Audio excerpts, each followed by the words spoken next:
Hello viewers, আপনি কি internet সেবা প্রদান করছেন বা আপনি কি কোনো ইন্টারনেট সেবা প্রদানকারী প্রতিষ্ঠানের সাথে যুক্ত আছেন যে আপনি আপনার কর্পোরেট ক্লায়েন্টগুলোকে কী ধরনের রাউটার সাজেস্ট করা যায় সেটা নিয়ে ভাবছেন, বা আপনি একটি অফিস বা প্রতিষ্ঠানের আইটি পার্সন হিসেবে নিযুক্ত আছেন, কিন্তু আপনি চাচ্ছেন আপনার নেটওয়ার্কটাকে আরও কীভাবে ম্যানেজ করা যায়, আরও কীভাবে সিকিউর করা যায়, অথবা আপনি চাচ্ছেন একটা হটস্পট জোন করার জন্য এবং সেটা একটা বাজেটের মধ্যে একটা বিশ্বস্ত রাউটার করছেন, তাহলে আজকের এই ভিডিওটি আপনার জন্য।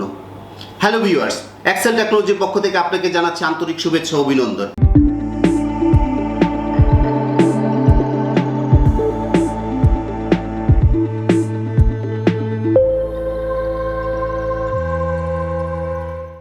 আজ পুরোটা ভিডিও জুড়ে আমি সুমন পোদ্দার আছি আপনার সাথে। সো ভিউয়ার্স, আমি যে প্রোডাক্টটির কথা বলছিলাম, সেই প্রোডাক্টটি হচ্ছে মাইক্রোটিকের RB760iGS এই মডেলটার রাউটারটা। চলুন আনবক্সিং করে দেখে নেওয়া যাক।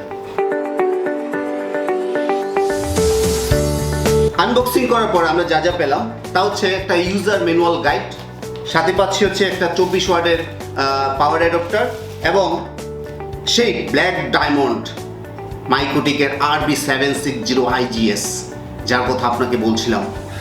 সো চলুন দেখে নেওয়া যাক কী কী আছে এটার হার্ডওয়্যার ফিচারগুলোতে। এটা আনবক্সিং করার পর আমরা যেটা পেলাম এই ডিভাইসটির মধ্যে, যেটা হচ্ছে আপনার একটা 1G SFP port. SFP port that means হচ্ছে একটা 1 Gbps SFP পোর্ট। সাধারণত আমরা যে বাজারে যে ধরনের রাউটারগুলো দেখি, নর্মালি গিগ পোর্ট বা 100 Mbps এর যে পোর্টগুলো হয়ে থাকে, বাট এটা সবার থেকে একটু ডিফারেন্ট। কেন ডিফারেন্ট?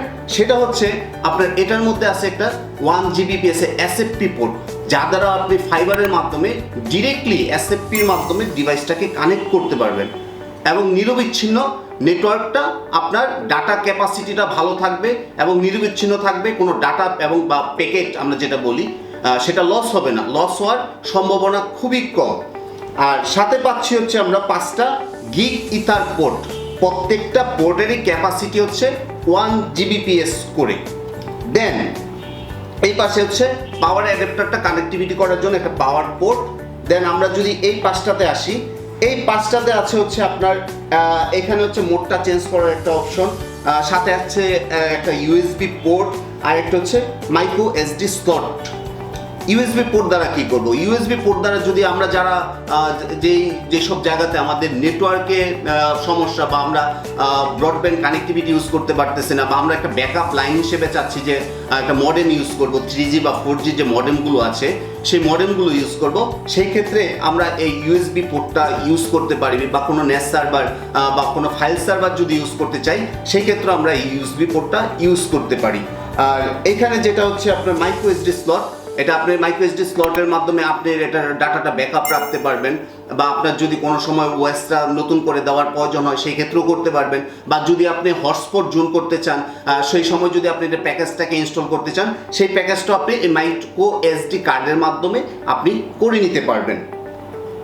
এখন এই পাশটা দেখি, এই পাশটা কিন্তু খুবই গুড লুকিং। আর হচ্ছে আমরা যদি পিছনের সাইডে যাই, পিছনের সাইডে যে স্টিকারটা দেওয়া আছে, এটা মডেল নাম্বারটা দেওয়া আছে হচ্ছে RB760iGS এর যে মডেলটা, এবং সাথে হচ্ছে গিয়ে পাশের দুইটা ওয়াল মাউন্টিংয়ের জন্য দুইটা অপশন দেওয়া আছে। আপনি যদি ডিভাইসটাকে ওয়াল মাউন্ট করাতে চান সেক্ষেত্রে আপনি করাতে পারবেন। এছাড়া হচ্ছে গিয়ে উপরের দিকে যদি আসি, মাইক্রোটিকের ভালো একটা লোগো আছে, মাইক্রোটিক রাউটার বোর্ডের, খুবই সুন্দর দেখতে, ব্ল্যাক ডায়মন্ডের মধ্যে খুব সুন্দর ফুটে উঠেছে। এছাড়া উপরে যেটা এলইডি স্ট্যাটাসের মধ্যে আমরা দেখতেছি আপনার হচ্ছে একটা পাওয়ার এলইডি, তারপরে হচ্ছে কি আপনার SFP পোর্টের জন্য একটা এলইডি লাইট আছে। এছাড়া হচ্ছে আপনার 5টা পোর্টের জন্য 5টা এলইডি স্ট্যাটাস শো করছে। এখন যদি আমরা এটা পাওয়ার বাজেটের জন্য আসি, পাওয়ার বাজেটের ক্ষেত্রে এটা হচ্ছে কি আপনার 24 ভোল্টের একটা পাওয়ার অ্যাডাপ্টার এটার সাথে অলরেডি দেওয়া আছে, আমি আপনাকে দেখিয়েছি। এছাড়া 24 ভোল্টের ওয়ার্ডের সাথে আপনি যদি আসেন হচ্ছে গিয়ে এখানের মধ্যে যে পোর্ট দুইটা আপনার 1 নাম্বার পোর্ট এবং হচ্ছে 5 নাম্বার পোর্ট। 1 নাম্বার পোর্টটা হচ্ছে আপনার PoE ইন আর 5 নাম্বার পোর্টটা হচ্ছে PoE আউট।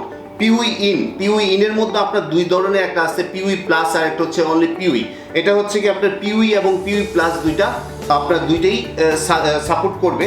পিউই বলতে বোঝাচ্ছে হচ্ছে আমরা যেটা অনেক সময় দেখি যে ডিভাইসের গায়ে লেখা থাকে বা ম্যানুয়ালে লেখা থাকে 802.3AF অথবা হচ্ছে কি 803.2.3AT।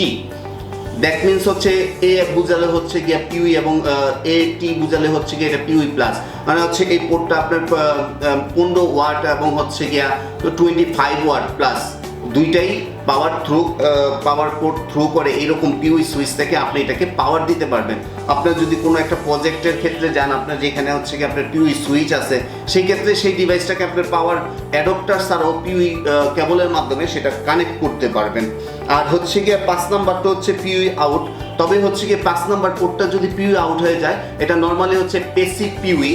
প্যাসিভ পিউই বলতে আমরা অনেকেই বুঝি না, অনেক সময় নিয়ে যাই যে আসলে 15 ওয়াট বা হচ্ছে গিয়া 10 ওয়াটের মধ্যে এরকম কোনো ডিভাইস, যেমন হচ্ছে আইপি ফোন ক্যামেরা বা হচ্ছে আপনার অ্যাক্সেস পয়েন্ট, বা আমরা হচ্ছে গিয়া এপিতে access point, that means AP IP phone বা কোনো ক্যামেরা, যেগুলোকে আমরা চাচ্ছি যে এইটা পিউই থেকে পাওয়ার আউট থেকে আপনার কানেক্ট করতে, কিন্তু অনেকে আমরা সেই হ্যাসেলটা ফেস করে থাকি। কারণ হচ্ছে এই পিউই পাওয়ারটা হচ্ছে গিয়ে আপনার হচ্ছে প্যাসিভ পিউ, দ্যাট মিনস হচ্ছে আপনার পিউই প্যাসিভ। এমন কোনো ডিভাইস যে ডিভাইসগুলোতে আপনার ইনপুটে পিউই প্যাসিভটা কাজ করবে, সেই ক্ষেত্রেই আপনি এই পোর্টটাকে আপনি কাজে লাগাতে পারবেন।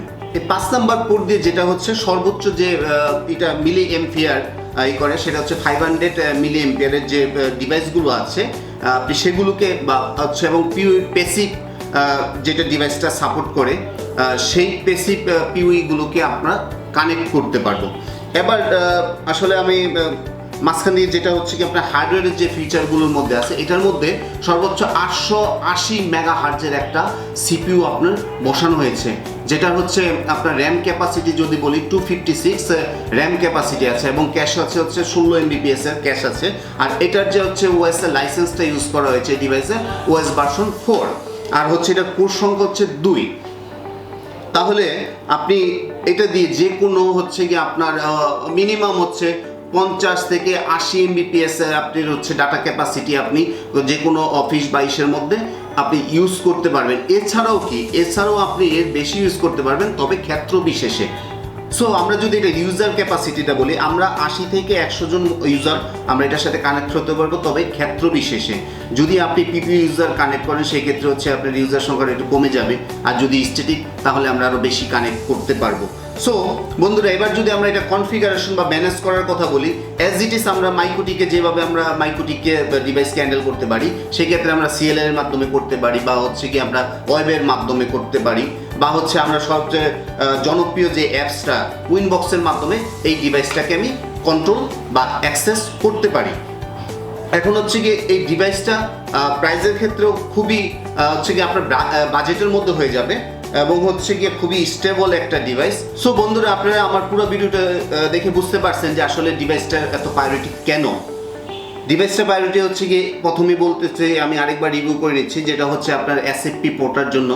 এসএফপি পোর্টটা এত কম রেঞ্জের মধ্যে বা হচ্ছে গিয়ে আপনার বাজেটের মধ্যে এত ছোট ডিভাইসের মধ্যে কখনোই আপনি এই এসএফপি পোর্টটা পাবেন না। কেনার আগে অবশ্যই এক্সেল প্লাস সার্ভিস যে লগোটা আছে বক্সের গায়ে, সেটা অবশ্যই দেখে কিনবেন।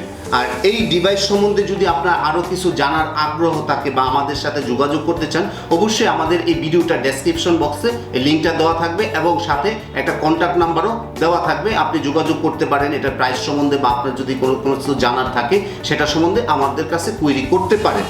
তা বন্ধুরা, আশা করি আমার এই ভিডিওটা আপনাদের ভালো লেগেছে। আর যদি আমার এই ভিডিওটা আপনার ভালো লেগে থাকে, অবশ্যই লাইক, কমেন্ট ও শেয়ার করতে ভুলবেন না, এবং অবশ্যই আমাদের ইউটিউব চ্যানেলটিকে সাবস্ক্রাইব করে পাশে থাকা বেল আইকনটিকে প্রেস করে দিবেন, যাতে করে এই ইউটিউব চ্যানেলটিতে যত ভিডিও আগে আসবে সবার আগে আপনি পেয়ে যাবেন। তো ধন্যবাদ বন্ধুরা।